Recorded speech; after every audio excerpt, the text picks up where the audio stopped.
is up? So in today's video, I'm just going to quickly go through all of my strategies, including the league start LS progression. I think that's like first and foremost the most important one. Okay, I'm just going to quickly just breeze through all of them. Okay, I don't have time to explain every single thing. The notes are literally all in the links, and yes, this is the new interface for all of the LS strategies. I have changed from the previous one because we don't really want to keep scrolling down, right? And this is almost similar to like my build guides, so it's much easier to navigate and see everything on a very overview basis. Okay, so let's go. First up is Atlas progression. Okay, when you click on the link, literally it will just bring you to here, and for Atlas progression is slightly different because I need to put a little bit of description onto why there are certain checkpoints going downwards. Okay, so yes, I will just click and go into the PoE planner. It's updated. So checkpoint number 1 is 15 points, where this particular half moon circle is kind of like mandatory for your LS progression, no doubt. Okay, it's just a very brainless thing because you just add like 2, 4, 6, 8, 14. Okay, yes, sorry, 14 percentage chance to get queue up missions. This is going to help you progress your maps much easier because when you are stuck, there are only a few other ways to actually progress on rather than doing the same map over again, right? So Kira is really one of the best options, or I will say it's actually the best option to give you to help you progress on instead of getting stuck. Okay, and I add another 4 more points to June, which will give you 40% because I want to start revealing items for my benchcraft early on. Okay, if you do not want, you can just remove this completely, it is fine. Okay, so this is checkpoint number 1. Checkpoint number 2 will be here. So this is where you start taking your shaping notes. Okay, your chance to have 1 tier higher. This is going to help you also progress your map atlas a lot faster. Alright, at this stage you'll still probably be in like white maps. You are not going to focus on farming. You are just going to move, go up, climb the map atlas and try to reach the red maps as soon as possible while leveling also. And yeah, you just don't want to get stuck anywhere. Okay, so of course the map notes are really important. All in all, you will get like 85%, I think. Yes, over here. So 85% chance to become 1 tier higher. This is going to be very helpful for any maps you do that can link to a tier higher. Alright, and of course, because we're going to take Shrine later on, might as well just take this supplication first, right? Instead of wasting 1 point over here. Okay, and checkpoint number 3 will be basically June. So this is what I choose to get. For those of you that do not want to do June, you can completely ignore this. Okay, I basically branch out to the right side here, just to get more chance for June, because by getting the notes over here, right, where is it? I have 64% chance to contain June. It is more than, you encounter like more than once every 2 maps. Okay, sometimes you might encounter more. And of course, because the whole purpose is for me to review the veiled items, right, to get the benchcraft. So this kind of like this 30% note is really good. And of course, when you have effective leadership, you'll be more likely to be accompanied by their boss, and their boss also drop more items. Alright, and also their leaders in your maps drop an additional veiled item, which means review more, right? Bribery is not so important, but we're already taking the whole entire circle, so 1 more, who knows, you might drop good stuff. Okay, might as well just take it. Alright, next will be checkpoint number 4.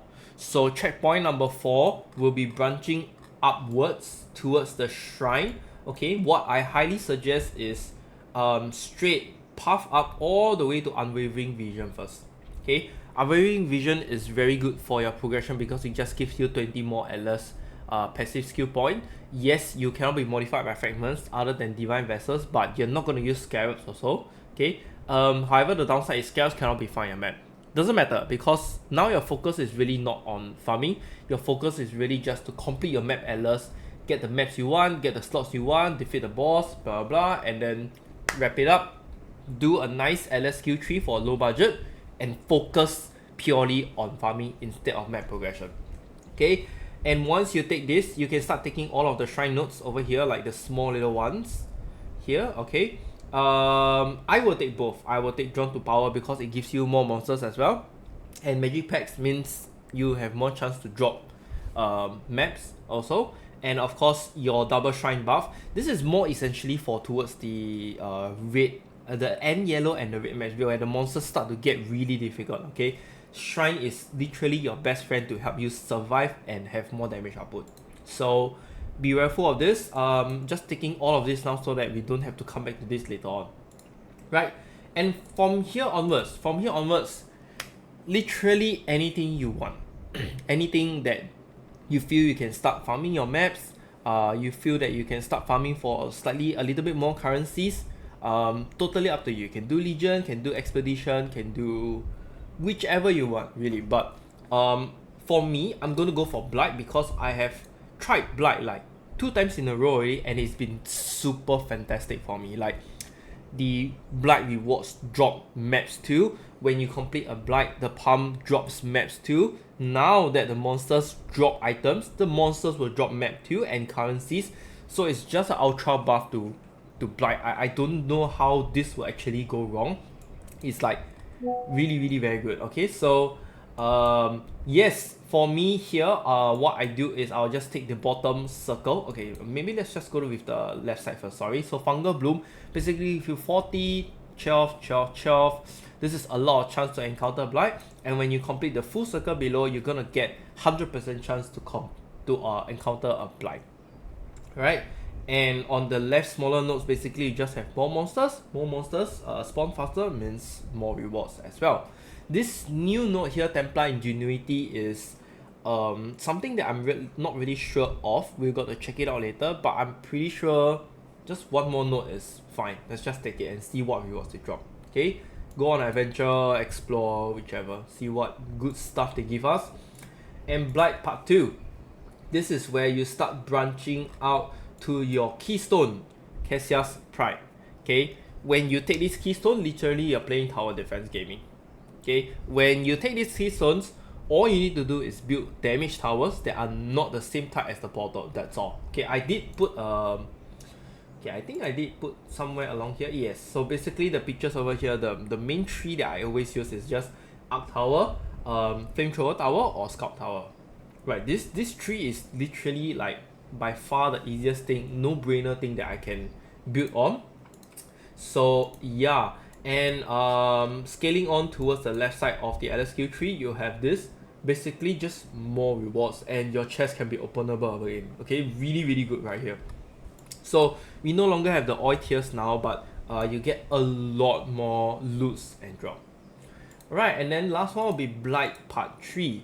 Blight Part 3 will basically be branching out more towards the further top left side, where you will take Fungal Horizons.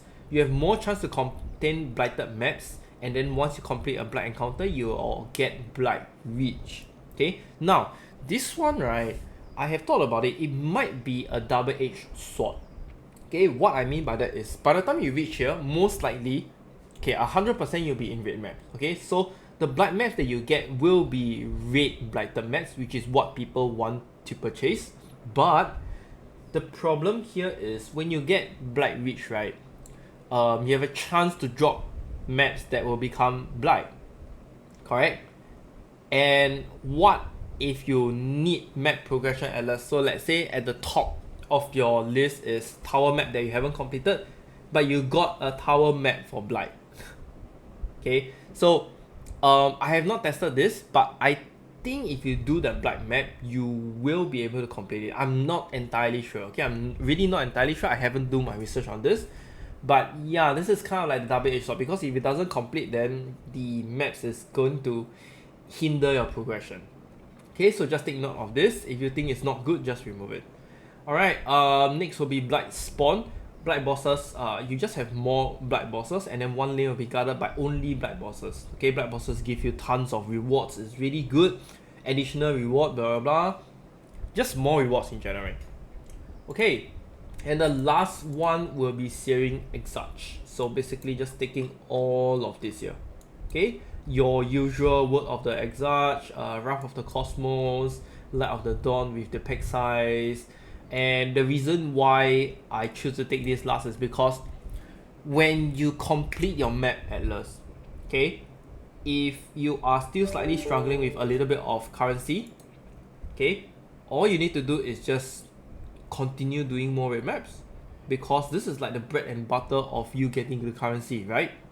So it's still a pretty decent tree if you ask me to farm, but you shouldn't stay here for long.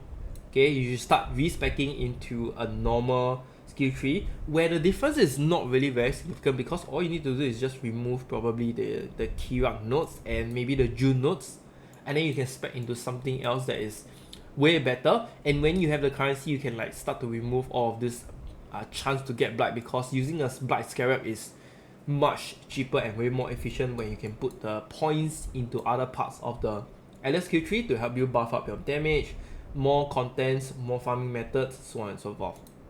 Alright, so yes, this is the Atlas progression skill tree. Alright, so do take note of all the rest of the notes that I've written below.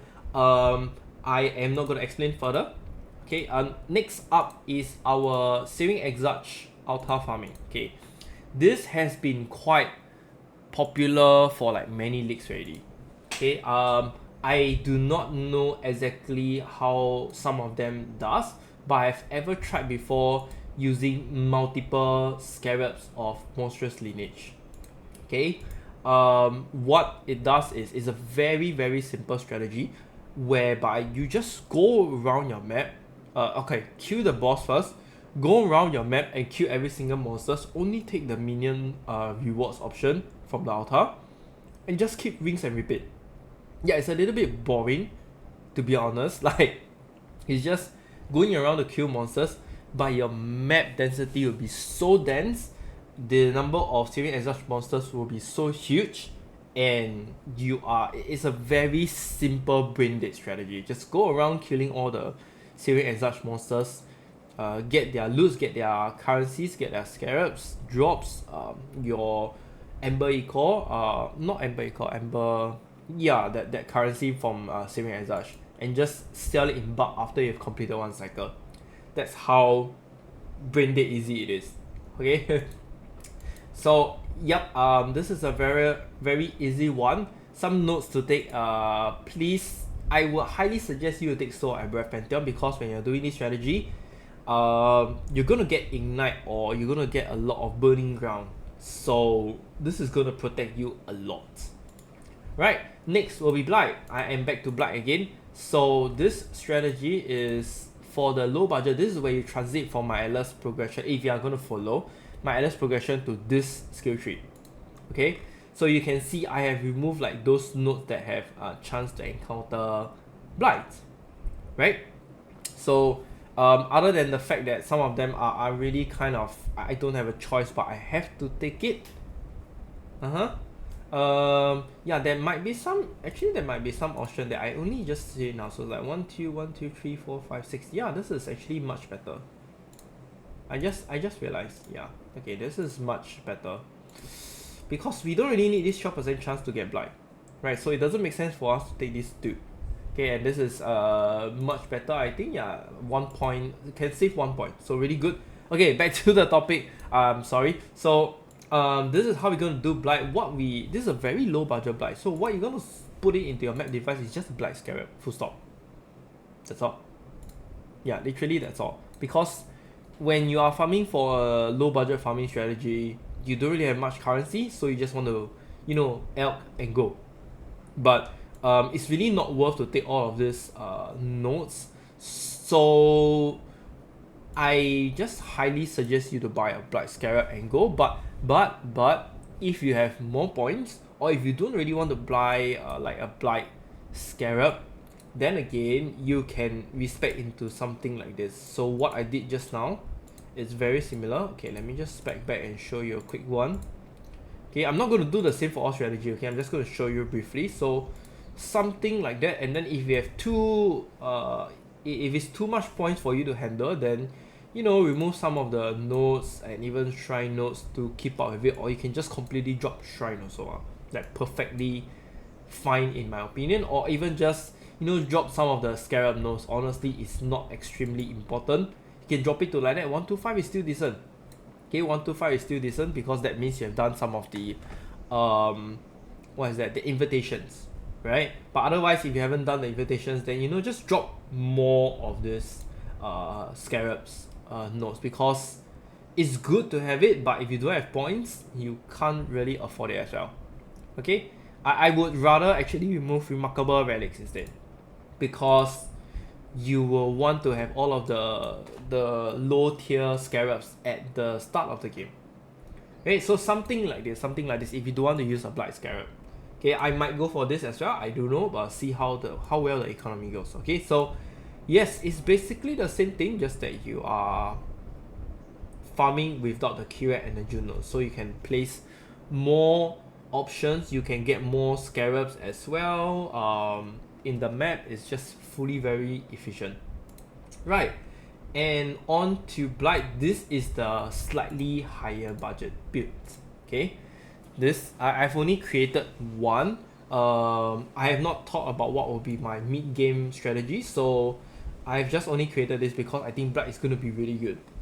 Okay, so what this strategy focus on is basically doing Blight plus Beyond. Okay, Blight plus Beyond. And yes, this is gonna be annoying. My bad. I need to do this. I didn't realize this is yeah, I didn't realize this. Okay, so this is how the map atlas is gonna work. You're gonna take all the Blight nodes as usual. You can take shrine also. I would take shrine personally myself because the map might be a bit difficult. And then you're just gonna branch out to the left side to take all of the Beyond nodes with the merging as well. Okay, all of the Beyond nodes. Beyond monsters do drop stuff also now, so you get quite a good amount of tinted currencies, which is awesome when you get like tinted fusings. And this is just like a mass number of monsters when you are doing Blight, because the Blight monsters are so clustered together. The chances of you getting packs and packs and packs of Blight monsters is insane. Okay, and what you're gonna do here, right, is you're gonna equip with Blight Scarab of Blight Heart. Blight Heart basically means, okay, I think I need to pull up the, yeah, I should put the link to it. Okay, my bad. Give me a quick moment. Yeah, I should put the description on it. Okay, so I'm just going to quickly show you here. So Blight Heart, right, basically means you have more of the Blight rewards. Okay, I don't understand the meaning of the grow larger thing, but I think it means they'll have more HP. Okay, so just take note of that. And then the one that we are really looking for is this Blight Scarab of Blooming. Okay, it encounters, it have 3 additional bosses, whatever. Have increased 100% life, whatever. But what we want is really here. Tier 14 Blighter maps in areas will be found as Blight Ravage maps. This is the juicy part of this strategy, because when you have completed a Blight, you get Blight Reach. All of your maps have a chance to be Blighted maps, and all of these Blighted maps will become Blight Ravage maps. So yeah, it's really crazy. It is really crazy, okay? And the last one you're gonna take is Invigoration, okay? So each empowering tower in range grants blighted monsters in range increased difficulty and reward. Okay, so it has to be an empowering tower. Okay, empowering tower is the one that buff up your towers. Yes, it'll be difficult, but then you get more rewards. That's why actually this strategy is hard. I've labeled it as hard because the monsters are going to be very tanky and strong, and the only way for you to actually accomplish this is to do the ultra lock combo, right? I have shown over here.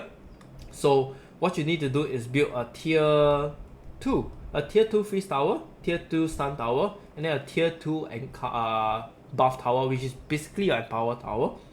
And this 3 is the requirement to lock them in place, right? If you feel that you need more damage, and then start building a fire tower with a tier 3 meteor tower, okay? And of course, if possible, you want to, actually it's kind of like mandatory to me, please annoy your rings with indigo and violet. So your meteor towers create burning ground for 3 seconds on it. Okay? Really, really awesome right here. And then the other one is slightly expensive, opalescent plus silver, but your chilling towers will freeze enemies for 0.2 seconds while they are affected by chilling beams. There is no cooldown for this, so it just keeps hitting. Yes, it just keeps hitting. It's really crazy. So please remember, right, this is only for chilling towers. If you upgrade it to the highest tier, the freeze tower or something like that, it will not be affected. Okay, so yes, this is basically a strategy. Just when you go into the map, right, I indicated here, yes, the best is actually toxic silver, right? Because of the layout of the map, it just fits in blight so nicely. Once you encounter the blight, try to find the blight first and complete it. Okay, complete it so that you got blight reach, and then complete the rest of the map. Like sometimes you can be lucky, it can be you can just go to one direction, move, and the blight can be at the end.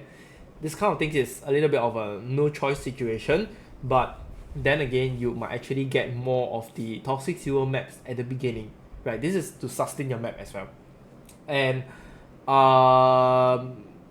yeah, I don't think there's anything else easier to explain already, or anything else that I should explain, because the strategy should be very straightforward. Your focus here is to farm blighted ravage maps. Anything else is a bonus.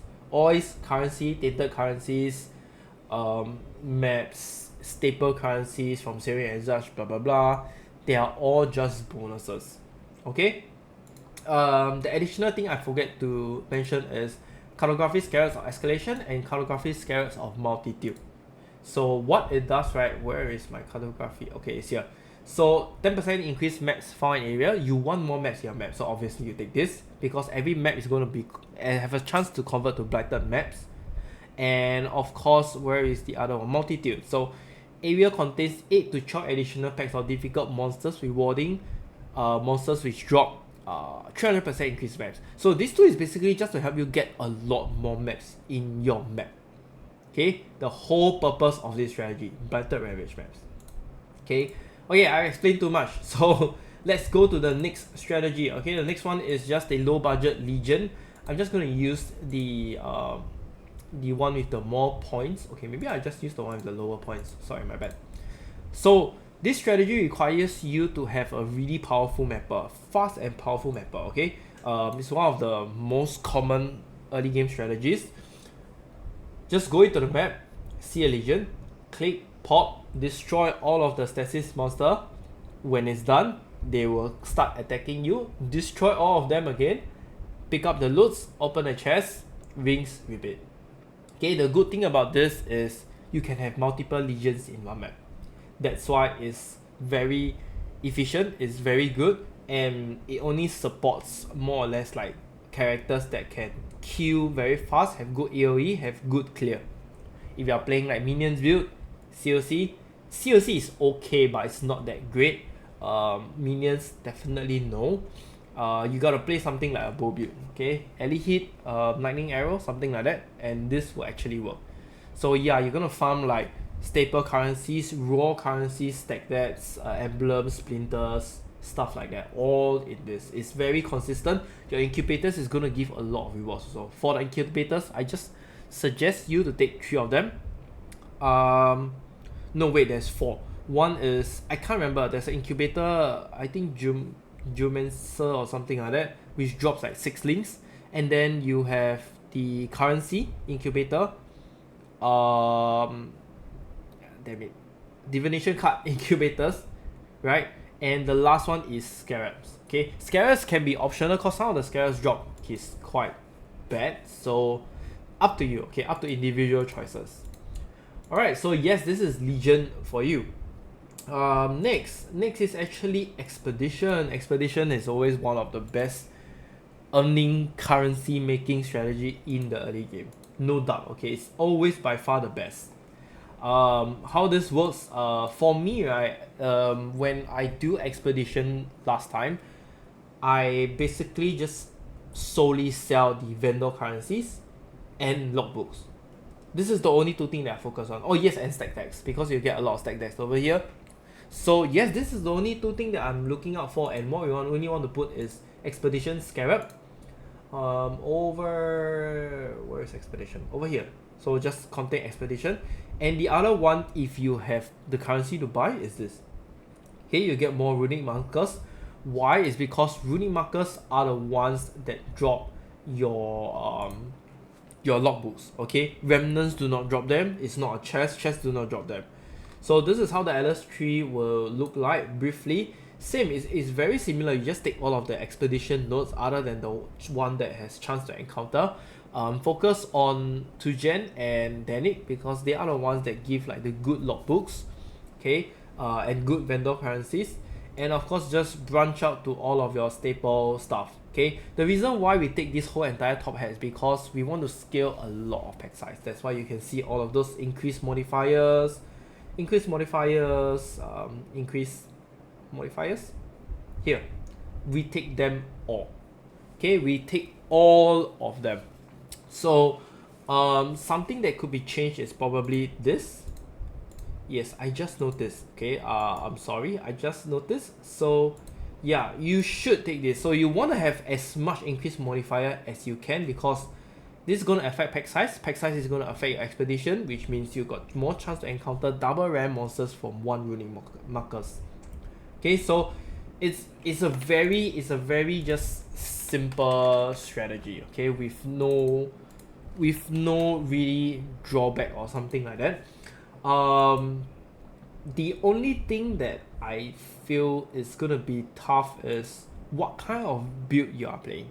Okay, so if you are using a clear fast mapper, it's good, but I think what I'm trying to say is generally your character has to be slightly tankier than normal. You definitely can't play a glass cannon build for expedition. Okay, and to be honest, COC is the worst build to play to farm for expedition. So COC players, unfortunately, no. You gotta look out for the remnants. You do not want to block out those that has damage that is under your own type of damage. So which means like if you are playing let's say if you are playing lightning arrow, for example, okay, you do not want to take the remnant that is that has the monsters are immune to lightning damage. That's just dumb. So please watch out for that. I'm just giving you some of the examples. Do not just blindly click and put it, and always prioritize to put all of your explosive on runic markers, because once again runic markers are the ones that drop logbooks, and those are your money making ones. Whatever you want to do with the logbooks and the vendor refresh currency is completely up to you. I have seen people roll them. I see people do the logbooks themselves and then earn the refresh currency and then just sell it even more, which is also profitable. Do take note. But I personally don't really like to do a logbook, so I've barely done them in the past. I just literally just sell the logbook and go. I'm more of like a mapping person. Okay. Yep, so that's about it. You can just view the others yourself for expedition. Okay, hi guys. So apologies, I have kind of like accidentally overwritten the LSQ3. So this is for the essence ones. Quickly, this will be our last. So this is how it looks like. The idea here is just very simple. You just focus fully on farming essence. Okay, you want to take crystal resonance so that the final boss in the map will actually get all of the essence. Now this is actually quite difficult. Okay, I put here moderate, but it can be actually be hard. Okay, I'm gonna slash hard right here. Yeah, because it can the boss monsters can be really very strong. Alright, so just be careful. Yes, this is slightly on the low budget side. What you need is like essence scarab and then essence scarab of ascent, and then just probably more essence scarab. We are not going to use the essence of calcification because those are definitely pretty expensive at the start. It's a low budget build, and yeah, I would highly recommend you to take Soul of Islata, Pantheon, so that the essence monsters cannot regenerate. Some of them will be so tanky and they have such a high regeneration that you cannot even kill them at all. So this is going to help a lot, right? So the ideal map to actually do is like Strand, or even I think CD square is fine as well, because all you need to do is just go one round, kill all of the monsters, kill all the essence, and then kill the boss in the center. And what you want is any maps that can do the boss last, that has multiple bosses. So strength and CD square is by far, I think, the best for this. Okay, and yeah, we're just going to incorporate our buffs along the map, like shrines. This is what is this? Oops, sorry, I realized I do not need this. Nico as well. Yeah, sorry, I was trying to find the name for the master. So because packed with energy is going to give you so much more damage and movement speed, and of course your resistance is going to help you boost yourself a lot just by dealing with all of this essence boss monsters. They are going to be pretty strong. Alright, so just do take note of that. And yeah, this is all the strategy I have for you guys. I know there are more out there, but I really don't have much time left to do. Now that POB is updated, I have to start working on it as well. Okay, so yep, if there's any questions, come to my Discord and ask me. I will see you guys in the next video. Bye.